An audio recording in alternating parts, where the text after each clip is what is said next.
and welcome to Success Talk. I am so glad you are here and joining me. I'm your host, Aurea McGarry. I am bringing you tips and tools, and more importantly, people and experts that are going to share with you how to explode your business, how to pivot, restart, retake, reclaim your excellence and your genius. And today is no exception, because right next to me is this beautiful redhead, and she is not only amazing and explosive herself. She is Laura Gisborne. She is the founder of Limitless Women. She is passionate about helping women accelerate and automate their revenue streams. And she's a philanthropist. She has purpose. She is living her legacy. And without any further ado, Laura, welcome to Success Talk. Thank you. It's so nice to be with you, Aurea. Laura, you were so impressive. And when I really got a chance to spend some time with you in Dallas this past winter in February, I was so glad God put you in my path because I've known of you and I've seen you from corners of my eye doing great things. But when our paths collided, I really found out more about what you do and the results that you get. So I want you to talk to the audience right now. First, tell them a little bit about your experience, because it's very impressive.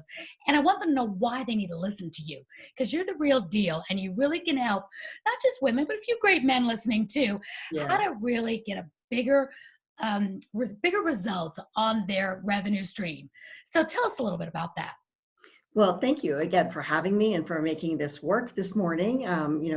It's an interesting time. I've got my Easter lilies in the back. We're just really in a lot of gratitude, gratitude to be well and to be, with our family and just celebrating. And I just am celebrating that you are so brilliant and sharing your brilliance with the world. So thank you for that. Yeah. And, I'd say it's so funny when somebody says like, what do you do? I always say, I do a lot. What do you do? Right? Like, there's, what do you want me to tell you?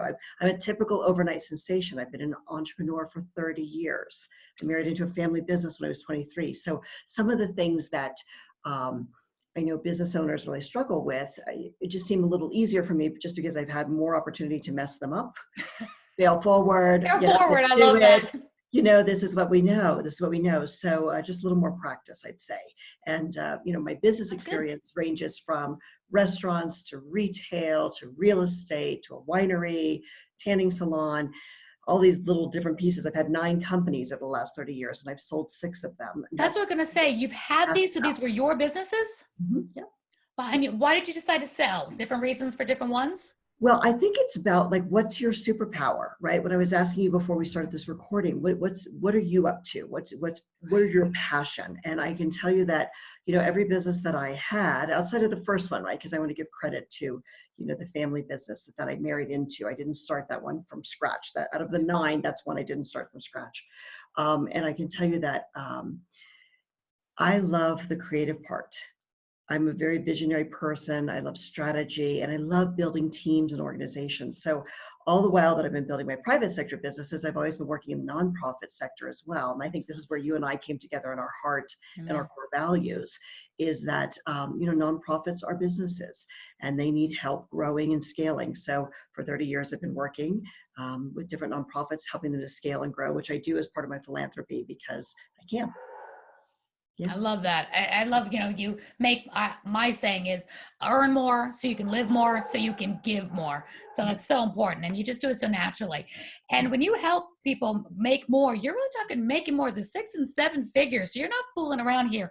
That's why it's so important for me to get you on the show now during this pandemic, during this quarantine, because people really need to shift now and really make it maybe in a completely different arena, or taking their dream that they've been sitting on thinking someday, now might be that someday. So Talk to us about some strategies you have in your toolbox that could help everyone.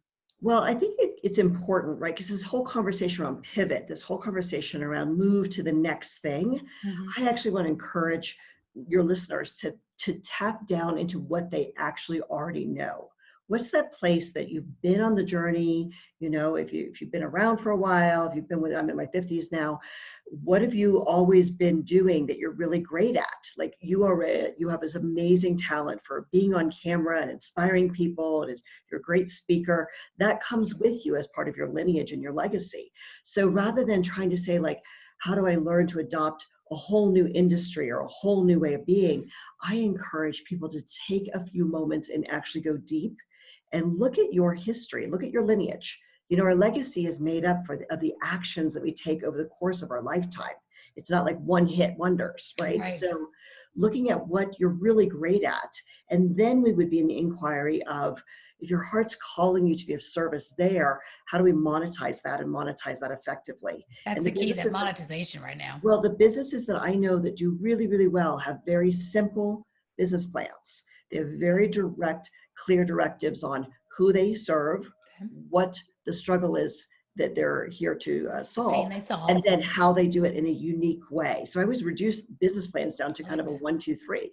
That's easy. ABC, 1, 2, 3. Yep. Perfect. And I love it. And I love you said that. I've always said too, because I talk to people about living their legacy, and I always take them back to, what did you want to be when you were a little girl or little boy at 5 and 6 years old? And people would ask you, come down, they pinch your little cheek. What do you want to be when you grow up? Right. And you would blurt out, and it, no fear, no limits, like say, no limits on these dreams, that I want to be an astronaut, I want to be a movie star, or I want to be a scientist or photographer or adventurer. You didn't know what you were not allowed to do or couldn't do, or you were a girl or you were too short or tall. It was just Right. what came out. So What I do you think think? that taps into what you were saying. What's What in do you think here? I wanted to be when I was a little girl? Oh, ballerina. That's awesome. And did you pursue it at all? I did. I started taking ballet lessons when I was 27. Look at that. See, you didn't even start when you were little. No, my parents were very poor, and they're good people, but they really were in poverty. And you know, that wasn't an option for us. It wasn't, we didn't know.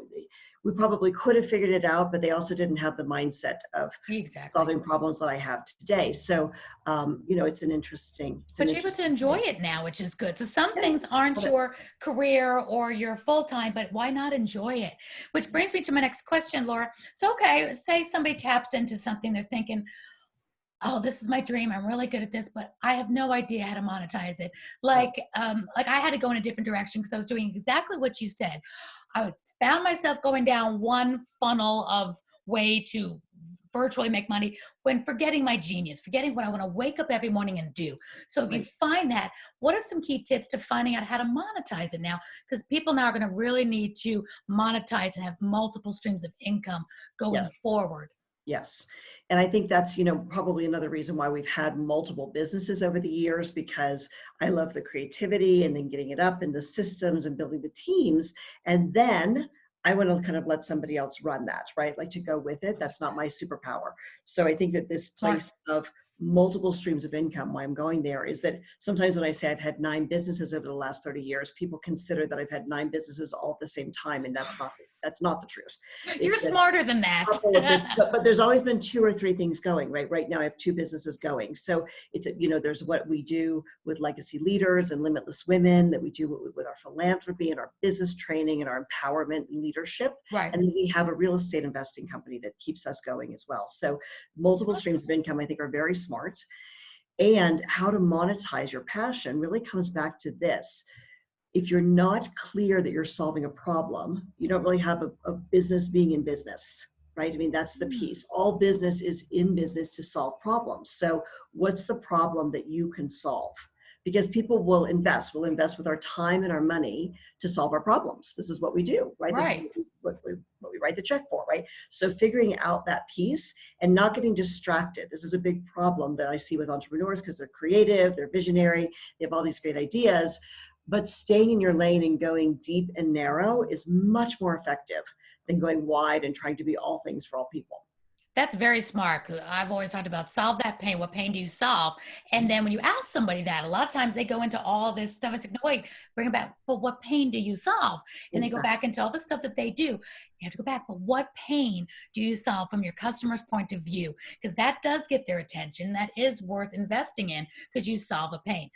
Laura, with your Limitless Women, what pain do you solve for women in business? Because you've got a great community of women. So tell us what the main reason why they join and what pain you solve for us as a whole as female entrepreneurs. You know, this is such a great question, Aurea, and I'll tell you why. My deeper spiritual work, the reason why I'm here on the planet, is to really heal the poverty consciousness of women in business. I have yet to have anybody call me up and say, hey, will you help me heal my poverty consciousness? It hasn't happened. I like to joke about it from stage. But what I do hear all the time is, um, I'm a smart woman. I've worked hard for years. I'm great at what I do. And I'm not monetizing. I'm not profitable. So Yeah. that's a symptom, usually, of something that's deeper underlying. And it's so much more than mindset. I mean, we teach a flow retreat every year. We're doing it twice this year, where we bring women together to really get financial literacy, financial leadership, to understand what's a cash flow report, what are balance sheets, what should I be tracking, how do I track that? And the reality is, and you know this because you do a lot of legacy work as well, is that the habits that we have when we have very little are the same habits we take, hopefully, with us when we become a little more expanded in our service and we reach more people. So we need to learn about our numbers. We need to learn how to track, and we need to learn to love our numbers. We need to learn to have a really good relationship with them, because they're simply here to serve us. They're simply here to help us scale. You say So not be afraid of the numbers. I know so many people that are going to start like, I don't want to see my numbers. You're saying yeah. don't be afraid of it.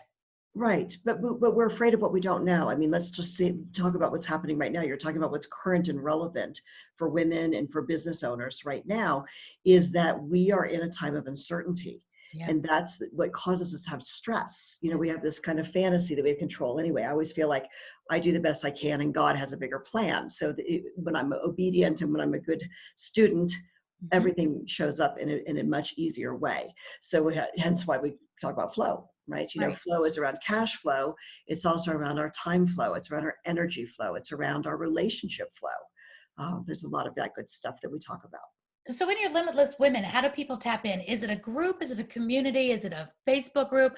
I know there's probably different levels how people can work with you, because I am a big believer in having a coach at all times, sometimes more than one, depending, and some come and some go. Some help you get to the next level in different spots of your life. I know that Tony Robbins always talks about how he has 5 coaches at any time.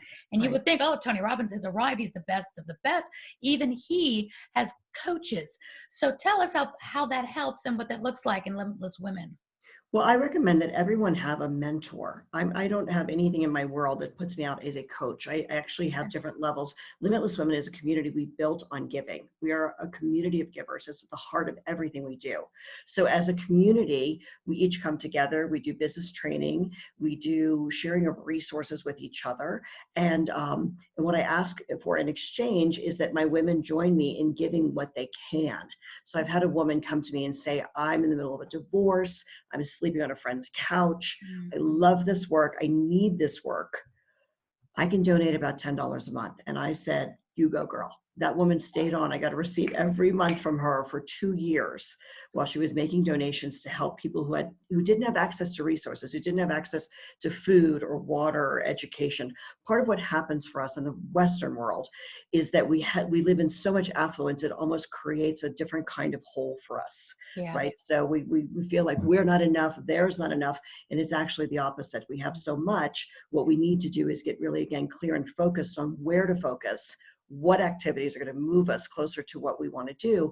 And what I find is that when I can encourage a woman to give, when she thinks she doesn't have it to give, she becomes expanded. And so she sees herself in a new way as a leader. She kind of gets out of her own way, if you will, with the work. So so at this point, Aurea, we've raised a little over $400,000 in the last few years. Oh, that's And fantastic. yeah, so I'd say our programs are free, and there's always deeper levels for education, Right. for community, for commitment.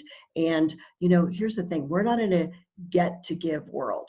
We're not, excuse me, not a give to get. We're not trying to give to look good or do social, business or strategic philanthropy. This is really, at this point in my life, I grew up in a very violent, very unstable childhood. And I always say that this was tough by American standards. I had water. Right. I could go to school. I had people that saw me when I could not see myself. So when I started being asked to speak and lead and write books, it wasn't anything I ever thought of as a child. I thought of being a ballerina, right? What I know today is that God has really blessed me and my family, and my children have grown up in a very different environment than I did, for the grace of God and for people who saw me. So at this point in my life, to be able to use my work to inspire others, to step into their leadership has a beautiful ripple effect. And I appreciate. Sorry about my dogs. Oh, I have dogs too. We're all working from home. Well, This quarantine, opportunity it's is, okay. yeah, this opportunity to give, we get to give, is really something that, It's a privilege, um, yeah. as women join each other in lifting each other up, and that's why you and I are, just big fans of eWomen Network, because Yeah, we are. the Yep, rise. foundations of Yep, that are, lift as we rise. everything is around giving and growing, and I really believe that giving causes growing.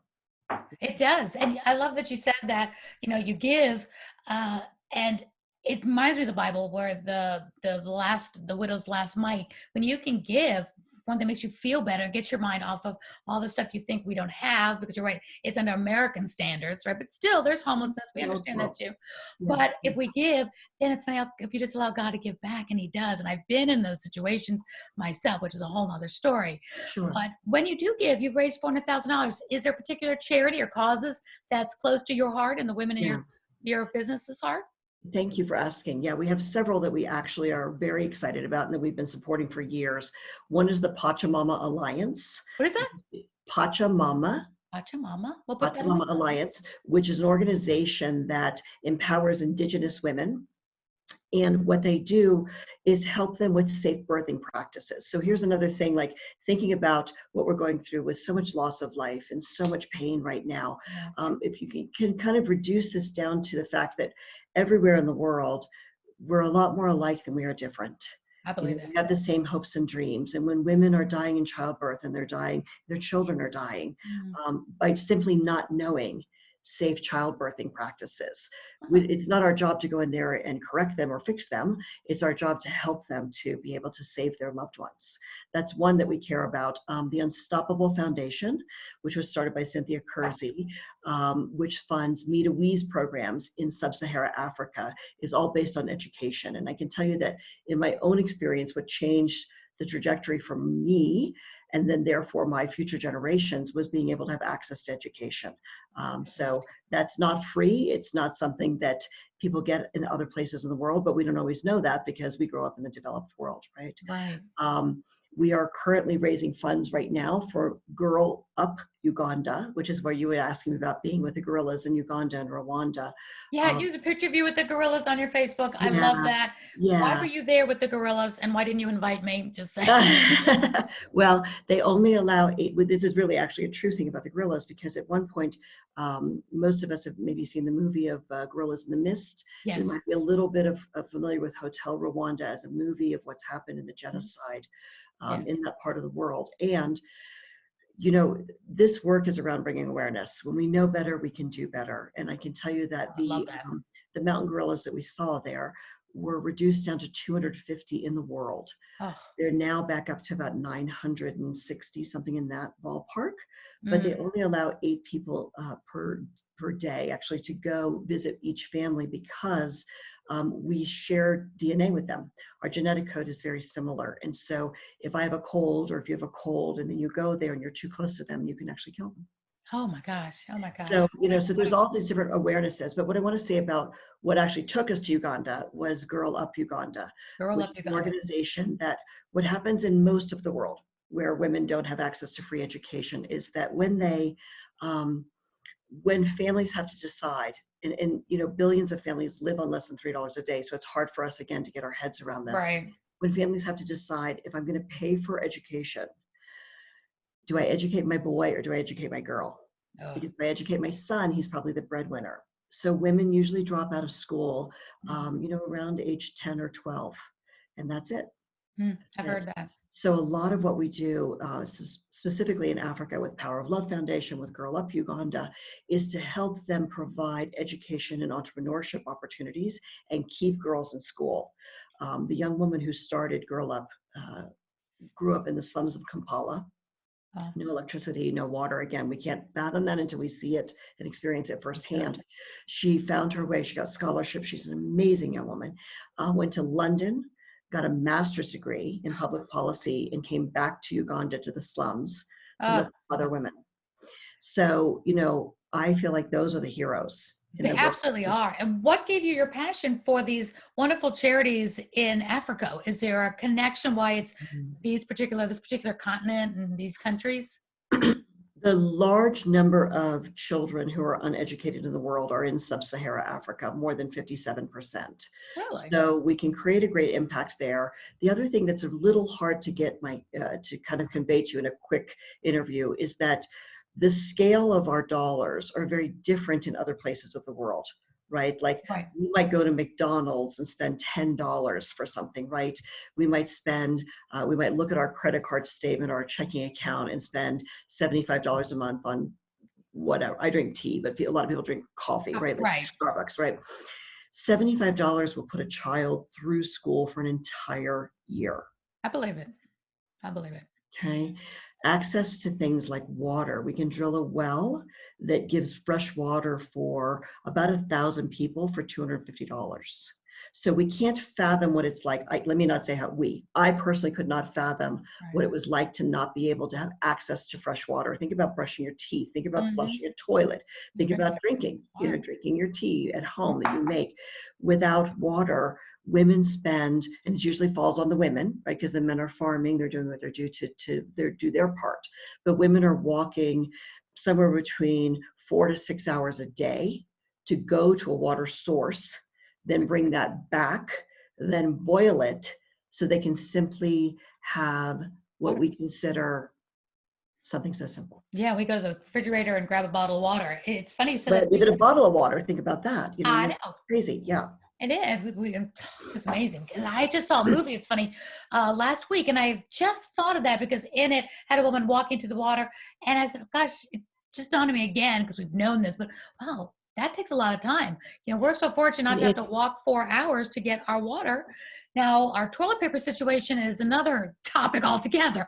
But the fact that we know we're going to be replenished. I mean, I like what you said in the beginning, talking about it in an American way, because our stress and our problems and our lack of resources is so different than what you're talking about in Africa, because we can use other things. There's other options for toilet paper. I mean, there's different wipes you can use and all sorts of different things you can get. And we do have the confidence knowing it will come back, or we can go online and find it online.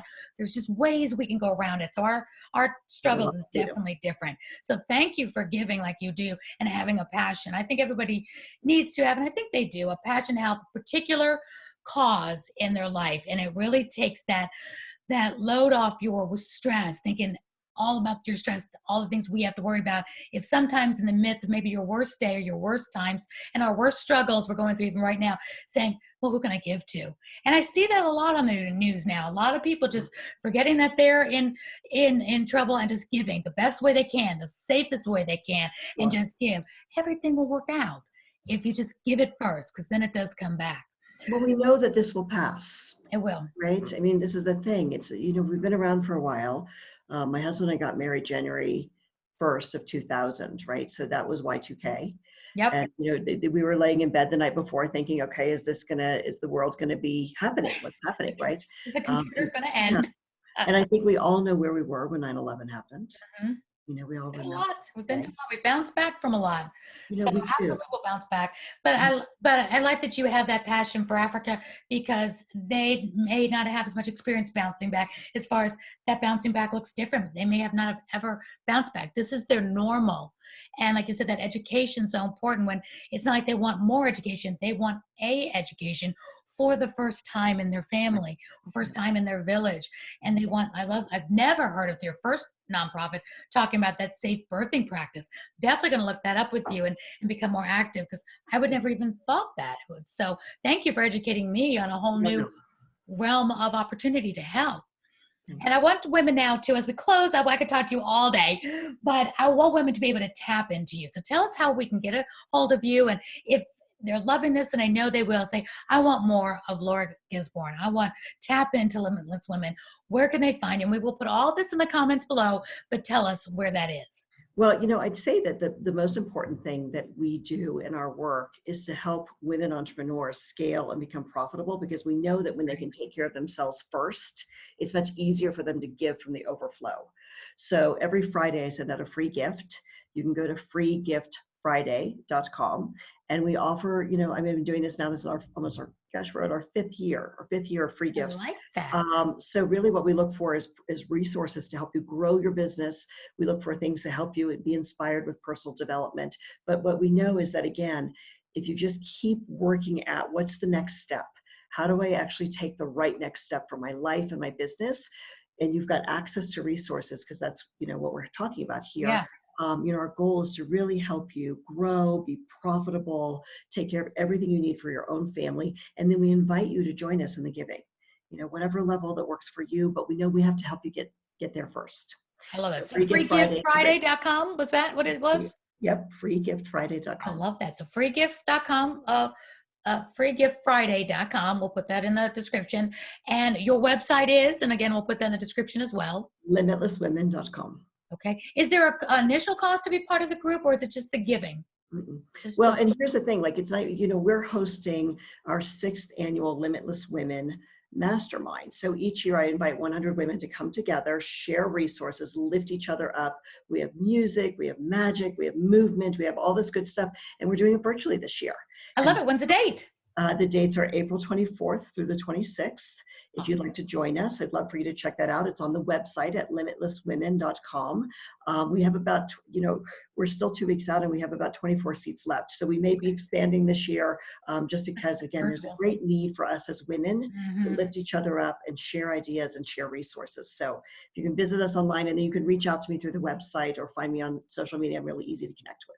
Well, I'm definitely going to go over there for that. I would love that and be more part of it and to tap in, because you have just the right heart. We're sisters in this, as far as we want to earn more so we can give more from that overflow. It's so much more fun. And I tell women, if you're in a great situation, you don't need more money, which is great right now with this pandemic. I think that shifted everybody, but make more, because somebody else does need it. Somebody else does not have the access or the resources to make it right now. And you could make the difference. And that's what it's all about, for living our legacy. So Laura, thank you for living your legacy. Thank you for leaving such a great footprint on this world and helping so many others and reaching far beyond even our borders to reach out to people that are far and wide that would have never known of. And we're going to put all those websites and all those nonprofits in the description. So send those over to me so I can put them in. So this will live on wonderful YouTube, and we'll share this on Facebook and other resources and platforms so more people can know about you, your help, and the nonprofits that you support, so they can get involved and be earners and givers and living more. So thank you, Laura, so much. Thank you for spending your time with us, and go out there and keep encouraging the women to earn more so they can live more, give more, and have a prosperous, wonderful life. Thank you. Thank you. Reach out to either one of us. Reach out to Laura. Laura, I'm going to see more of you, because I'm going to be tapping into you. So limitlesswomen.com. Get over there, because I'll be over there, and I will see you there. Have a great rest of your weekend. This happens to be Easter and Passover weekend. So God bless you, and enjoy your celebration and your families together. Thank you. Have a great one. Thank you, Laura. Thank you. Bye-bye. Bye.